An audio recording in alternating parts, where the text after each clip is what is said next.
नमस्कार दोस्तों, सुप्रभात, जय हिंद, वंदे मातरम। दोस्तों बात करेंगे आपके एग्जाम पैटर्न के प्रश्नों की बात करेंगे। मध्य प्रदेश शिक्षक भर्ती वर्ग 3 MP TET with C TET UP TET REET exam यानी आरटीटी एग्जाम की बात करेंगे बाय जायसवाल सर। सभी मित्रों का शिक्षक भर्ती के चैनल जायसवाल कोचिंग सेंटर पे स्वागत अभिनंदन करते हैं। बात करेंगे संस्कृत की, बात करेंगे आपके सिलेबस के अनुसार बात करेंगे। साथ ही साथ व्याकरण प्लस पेडागॉजी के प्रश्न रहेंगे। 15 प्रश्न आपके व्याकरण यानी ग्रामर के प्रश्न रहेंगे संस्कृत लैंग्वेज में, और संस्कृत लैंग्वेज में पेडागॉजी रहेगी। 15 क्वेश्चन रहेंगे और यह पार्ट नंबर 8 है, क्लास नंबर 8 है। इसके पिछली क्लासेस देखना है दोस्तों, आई बटन पे लिंक आएगा, आप लोग देख सकते हैं। साथ ही साथ पीडीएफ फाइल और नोट्स प्राप्त करना चाहते हैं, लिंक आपको डिस्क्रिप्शन में टेलीग्राम और व्हाट्सएप ग्रुप का दिया है, तो आप लोग ज्वाइन कर लीजिए। या टेलीग्राम में अगर लिंक आपका नहीं काम कर रहा तो सर्च करें टेलीग्राम में जायसवाल कोचिंग सेंटर। और टारगेट है भैया 30 ऑफ 30 यानी 30 में से 30 लाना।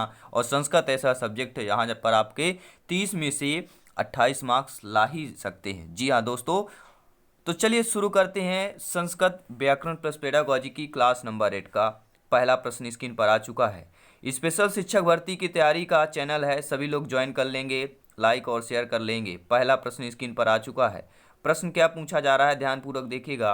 प्रश्न यह है, 15 प्रश्न दोस्तों अभी आपके ग्रामर के रहेंगे, व्याकरण के रहेंगे, प्लस आपके 15 प्रश्न पेडागॉजी के रहेंगे। तो वीडियो इंपॉर्टेंट है, इन तक देखिए और तैयारी बेहतरीन कीजिए। कस्मिन महेश्वर सूत्रीय मध्यकारेश संज्ञा, यानी कि महेश्वर सूत्र के मध्यकारेश में कौन सा संज्ञा होगा, तो हो जाएगा लण। क्या हो जाएगा? लड़ हो जाएगा। क्या हो जाएगा? लड़ हो जाएगा। महेश्वर सूत्र मध्यकारेश संज्ञा कहलाएगा। अगला प्रश्न स्क्रीन पर, सेकंड क्वेश्चन क्या है, प्रश्न क्या है, कस्मिन विकल्पे संयोग संज्ञा भवति। कस्मिन विकल्पे संयोग संज्ञा आपका भवति होगा। जो इंद्र होता है दोस्तों, इंद्र क्या है आपका? संयोग संज्ञा होगा। इंद्र क्या है? संयोग संज्ञा है, यानी कि संज्ञा का संयोग यहाँ पे इंद्र बनाया गया है। इंद्र जो शब्द है संज्ञा के संयोग से बना है। सभी मित्र जायसवाल कोचिंग सेंटर को ज्वाइन कर लेंगे, क्योंकि बात करते हैं हमारी इच्छा राष्ट्र हित में शिक्षा की बात करते हैं। और तीसरा क्वेश्चन व्याकरण का आ चुका है। ग्रामर का प्रश्न है कि कृष्ण अर्जुन रेखांगित आवर्णस्य अभ्यंतर प्रयत्न अस्ति, यानी कृष्ण अर्जुन जो दो ये रेखांगित आपके वर्ण दिए गए हैं, रेखांगित आवर्ण, ठीक है। अब आवर्ण में देखना है, आवर्ण अभ्यंतर प्रयत्न अस्ति, जो आवर्ण है इसमें आपका अभ्यंतर प्रयत्न कौन सा होगा, तो हो जाएगा विवृत्तम। क्या होगा अभ्यंतर प्रश्न दोस्तों? यहाँ पे विवृत्तम हो जाएगा, यानी कि सेकंड ऑप्शन सही हो जाएगा। जय हिंद दोस्तों, सभी भाई बहन सभी शिक्षक बंधुओं को इंकलाब जिंदाबाद दोस्तों। बेहतरीन बेहतरीन क्लास चल रही है। अगला प्रश्न आ चुका है कि व्याकरणम किम स्मृतम। व्याकरण को किम यानी कहाँ से स्मृत करते हैं, तो सभी लोग जानते हैं व्याकरणम मुखम स्मृतम। व्याकरणम मुखम स्मृतम हो जाएगा, फोर्थ ऑप्शन सही हो जाएगा। दोस्तों इसका आपको पीडीएफ फाइल नोट्स पाना चाहते हैं, टेलीग्राम में जरूर सर्च करें जायसवाल कोचिंग सेंटर। बात करेंगे नेक्स्ट, पांचवा प्रश्न है, व्याकरणस्य त्रिमुनिश नास्ति, यानी व्याकरण के त्रिमुनि नहीं हैं। तो सभी लोग जानते हैं इसमें दो प्रश्न बनता है। व्याकरण के त्रिमुनि कौन से भैया? पहला आपका पाणिनि, वररुचि और पतंजलि, ये व्याकरण के आपके त्रिमुनि हैं। लेकिन यहाँ पे नस्ति है, यानी कि नहीं है, निगेटिव प्रश्न है।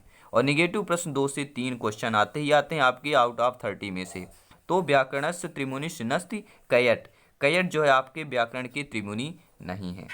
अगला प्रश्न आइए स्क्रीन पर है। प्रश्न क्या पूछा जा रहा है, यथोत्तर मुनि नाम प्रमायम अनुसारेण सर्वाधिके सम्मतम मतम अस्ति, यानी कि इसमें जो पूछा गया है यथोत्तर, इनमें से मुनि नाम प्रमायम अनुसार, मुनि नाम के अनुसार जो है, मुनि नाम प्रमायम अनुसारेण सर्वाधिके सम्मत मतम अस्ति, सर्वाधिक जो सम्मत होगा वह पतंजलि का है।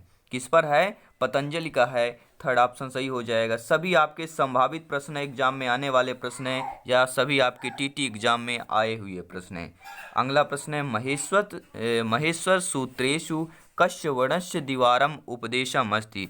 महेश्वर सूत्र में कस्य जो है कौन सा वर्ण जो है द्विवारम उपदेश, यानी कि द्विवारम का उपदेश करता है, तो जो आपका ह वर्ण है महेश्वर सूत्र में। ठीक है दोस्तों, महेश्वर सूत्रों की संख्या कितनी है नीचे कमेंट के बताइए, महेश्वर सूत्रों की संख्या कितनी है।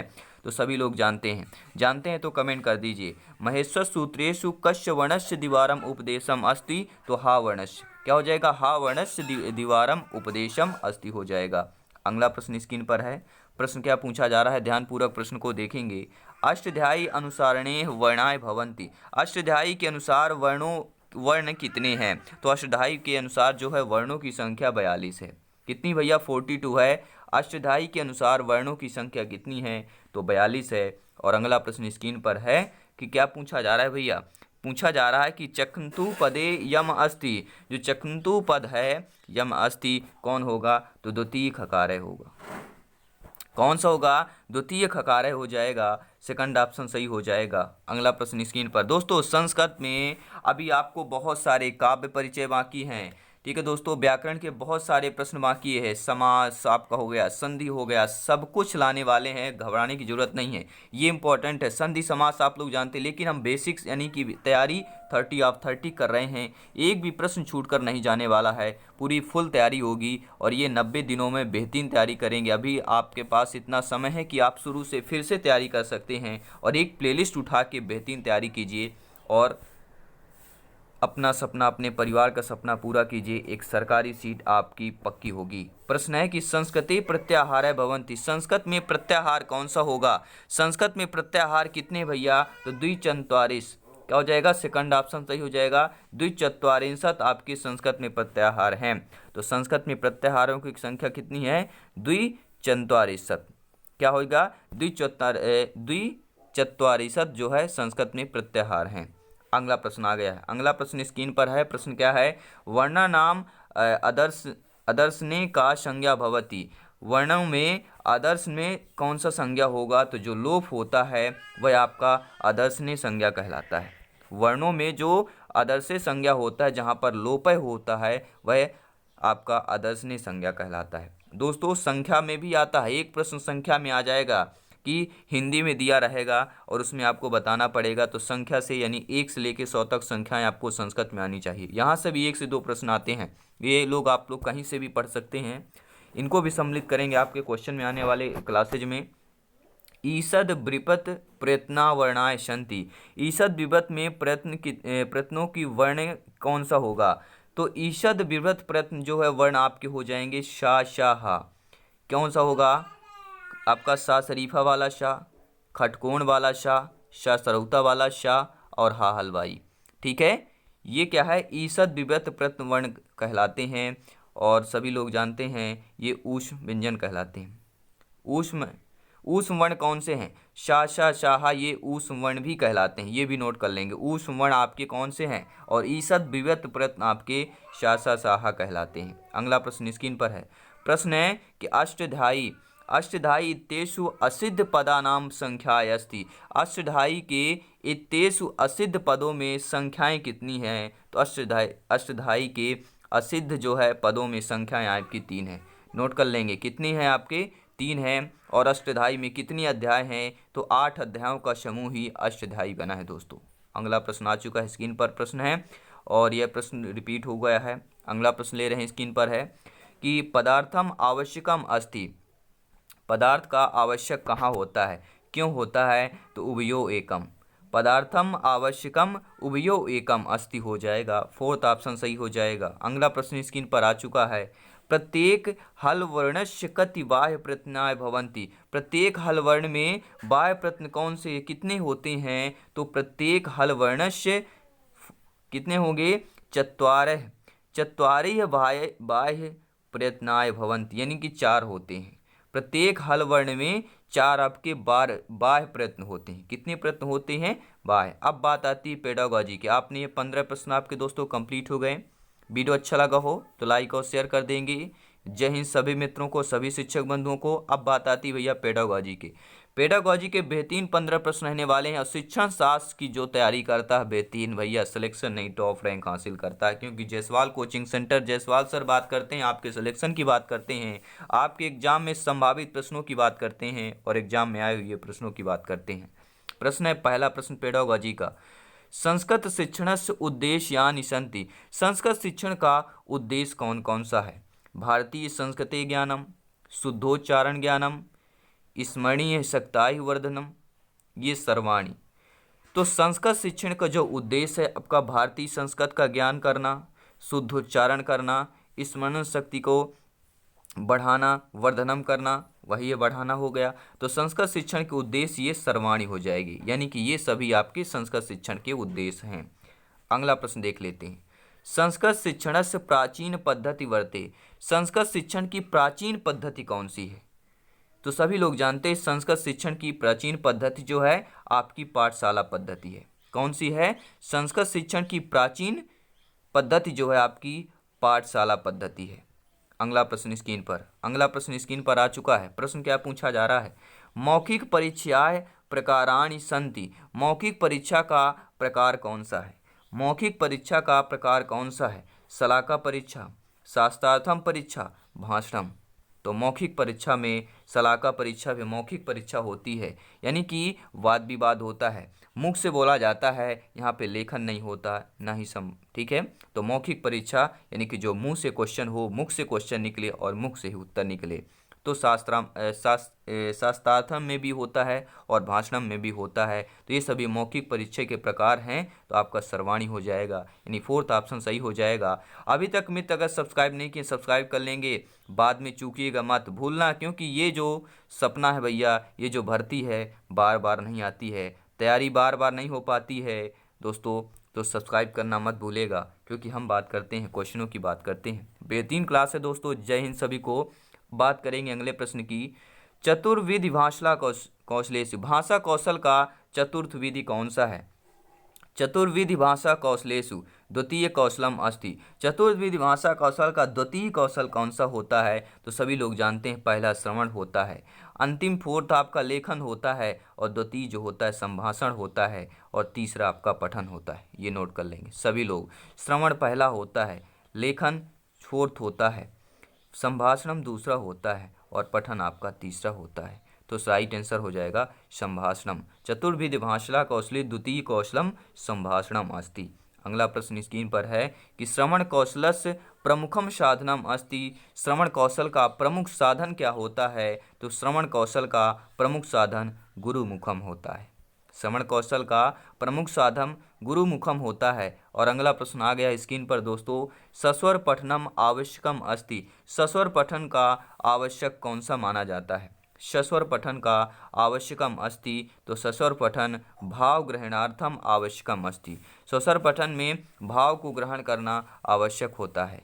सस्वर पठन में भाव को ग्रहण करना आवश्यक होता है। और अगला प्रश्न स्क्रीन पर पूछा जा रहा है, संस्कृत शिक्षणे कानि उपकरणानि प्रयुक्तानि सन्ति, संस्कृत शिक्षण में कितने उपकरण को प्रयुक्त किए जाते हैं? तो संस्कृत शिक्षण में दृश्य सभ्योपकरण, यानी कि दृश्य और सब उपकरण को प्रयोग किए जाते हैं। संस्कृत शिक्षणे कानि, तो यहाँ पे हो जाएगा संस्कृत शिक्षणे दृश्य सब उपकरणानि ठीक है, प्रयुक्तानि सन्ति हो जाएगा, दृश्य सब उपकरण का प्रयोग किया जाता है। अगला प्रश्न स्क्रीन पर आ गया है दोस्तों, लाइक और शेयर करते जाइएगा। सभी टीचर्स फैमिली है, सभी शिक्षक बंधु हैं आप लोग, सभी अध्यापक, सभी आप लोग भावी अध्यापक अध्यापिकाएं हैं, और टीचर्स फैमिली को सपोर्ट कीजिए, क्योंकि शिक्षक भर्ती का चैनल है। ये इस परिवार को भी बड़ा होना चाहिए, इस परिवार को भी, इस फैमिली को भी बड़े होने चाहिए। तो सभी लोगों को ऐड करते जाइए, लाइक शेयर करते जाइए। प्रश्न इंपॉर्टेंट है, ध्यान दीजिएगा प्रश्नों को कि अनुवाद शिक्षणस्य विधिः सन्ति, अनुवाद शिक्षण की विधि कितनी होती हैं? पुस्तक विधि है, द्विभाषा विधि है, तुलना एवं अनुकरण विधि है। दोस्तों अनुवाद शिक्षण की जो विधि है, पुस्तक विधि भी होती है, द्विभाषा विधि भी होती है, और तुलना अनुकरण विधि भी होती है, यानी कि सर्वाणी सर्वाह, ये तीनों जो है आपके अनुवाद शिक्षण की विधि हैं। अगला प्रश्न स्क्रीन पर आ चुका है। सभी दोस्तों को जय हिंद दोस्तों। संस्कृत शिक्षणे परंपरागत सहायक उपकरण अस्ति, संस्कृत शिक्षण में परंपरागत सहायक उपकरण कौन सा होता है? तो संस्कृत शिक्षण में परंपरागत सहायक उपकरण आपका श्यामपट्ट होता है। क्या होता है, श्यामपट्ट होता है। और अगला प्रश्न स्क्रीन पर आ चुका है। प्रश्न इंपॉर्टेंट है, ध्यान दीजिएगा, प्रश्न इंपॉर्टेंट है, आपके एग्जाम के 10 से संभावित प्रश्न है और एग्जाम में आपके टीटी एग्जाम में प्रश्न आया हुआ है कि संस्कृत भाषायाम स्वराः सन्ति, संस्कृत भाषा में स्वर कौन कौन से हैं। संस्कृत भाषा में स्वर आ ई उ ऋषि है, ये नोट कर लेंगे, आ ई उ ऋषि संस्कृत भाषायाम स्वराः सन्ति, आ ई उ ऋषि होंगे, ऑप्शन में आपका हो जाएगा। और ऊष्म वर्ण कौन से हैं, शा सा सा, ये आपके ऊष्म वर्ण कहलाते हैं। अगला प्रश्न आ गया दोस्तों, वीडियो को लाइक कर दीजिएगा, शेयर कर दीजिएगा, क्योंकि हम बात करते हैं शिक्षक भर्ती का। आप लोग सभी लोग टीचर्स फैमिली हैं दोस्तों। संस्कृत भाषा सर्वाधिक समीचानाम भाषा कथते, यानी संस्कृत भाषा में सर्वाधिक समीचानाम भाषा कथते किसको बोलते हैं। सर्वाधिक समीचानाम समीचीना भाषा किसको बोलते हैं। तो संस्कृत भाषा सर्वाधिक समीचीना भाषा जो है संगणक अर्थम को बोलते हैं। किसको बोलते हैं, संगणक अर्थम को बोलते हैं, संगणकार्थम को बोलते हैं। अगला प्रश्न आ गया है। जय हिंद दोस्तों, सभी मित्रों को जय हिंद। बात करेंगे प्रश्न की, ये पाठ योजनाएं अनिवार्य भाव अभवत, यानी पाठ योजना का अनिवार्य कौन सा होता है। तो पाठ योजना अनिवार्य अभवत गेस्टाल्ट मनोविज्ञान। पाठ योजना के अभिभार्य कौन है, तो आपके गेस्टाल्ट मनोविज्ञान है। गेस्टाल्ट कैसे वैज्ञानिक है, आपके एक मनोवैज्ञानिक है। अगला प्रश्न स्क्रीन पर इंपॉर्टेंट प्रश्न है, ध्यान दीजिएगा, प्रश्नों को ध्यान दीजिएगा, वीडियो को इन तक देखिए, क्लास इन तक देखिए, तभी तैयारी बेहतरीन होगी, तभी आप 30 में 30 लाएंगे, तभी आपका सिलेक्शन होगा, आपका सपना पूरा होगा। प्रश्न है दोस्तों, संस्कृत शिक्षणे मौखिक अभिव्यक्ति साधनम अस्ति, यानी संस्कृत शिक्षण की मौखिक अभिव्यक्ति का साधन कौन सा है। तो संस्कृत शिक्षण के मौखिक अभिव्यक्ति का साधन है कविता पाठ, कथा वचन, चर्चा परिचर्चा। तो संस्कृत शिक्षण के मौखिक अभिव्यक्ति का साधन कविता पाठ भी है, कथा वचन भी है, चर्चा पर चर्चा है, यानी सर्वाणी हो जाएगा, फोर्थ ऑप्शन सही हो जाएगा। अगला प्रश्न है, बस 2 प्रश्न और रह गए दोस्तों। प्रथमा विभक्ति कस्मिन अर्थे भवति, प्रथमा विभक्ति को कौन से अर्थ हो जाएगा। तो प्रथमा विभक्ति में लिंग परिणाम वचनम मात्रे होगा। प्रथमा विभक्ति में क्या होता है, लिंग परिमाण वचन मात्र होता है, लिंग परिमाण वचन मात्र, ये आपको नोट कर लेना है कि प्रथम विभक्ति कस्मिन अर्थे भवति, प्रथम विभक्ति कब होता है, कस्मिन क्या अर्थ निकलना चाहिए। तो लिंग परिणाम वचन मात्र अगर निकल रहा है तो वहाँ पर आपका प्रथम विभक्ति हो जाएगा, प्रथमा विभक्ति हो जाएगा। और अगला प्रश्न आ गया दोस्तों, अगला प्रश्न स्क्रीन पर आ गया है कि शिक्षण शब्द का मूल धातु वर्तते, शिक्षण शब्द मूल धातु किसका है भैया। तो शिक्षण धातु का मूल धातु जो है आपका शिक्ष धातु है। ये सबसे इंपॉर्टेंट प्रश्न है और यहाँ से ये लॉजिकल क्वेश्चन होते हैं और ये सभी लोग जानते हैं, ऐसे प्रश्न आपके पूछे जा सकते हैं। संभावित प्रश्न है कि शिक्षण शब्दे मूल धातु वर्तते, तो यहाँ पर क्या हो जाएगा, शिक्ष धातु, शिक्षण शब्द का मूल धातु शिक्ष धातु हो जाएगा।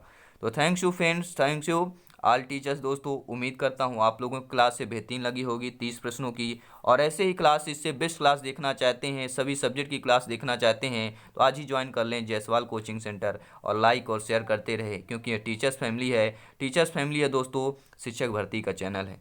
प्ले लिस्ट एक बार जरूर चेक करें, सभी क्लासेज आपके सिलेबस के अनुसार सभी संभावित प्रश्न मिलेंगे, क्योंकि जायसवाल कोचिंग सेंटर बात करते हैं, हमारी इच्छा राष्ट्र हित में शिक्षा की बात करते हैं। तो जरूर आप टेलीग्राम में सर्च करें जायसवाल कोचिंग सेंटर, वहाँ पे नोट्स PDF फाइल फ्री में प्राप्त करें। तो धन्यवाद सभी का दोस्तों, हंसते रहिए, मुस्कुराते रहिए। और मैं हमेशा एक चीज़ कहता हूँ, मैं हमेशा अपने आप को मोटिवेट रखता हूँ दोस्तों, और कहता हूँ कि बस हर सपने को अपनी सांसों में रखो, हर मंजिल को अपनी बाहों में रखो, हर जीत आपकी है दोस्तों, बस अपने लक्ष्य को अपनी निगाहों में रखो। जय हिंद दोस्तों, जय भारत।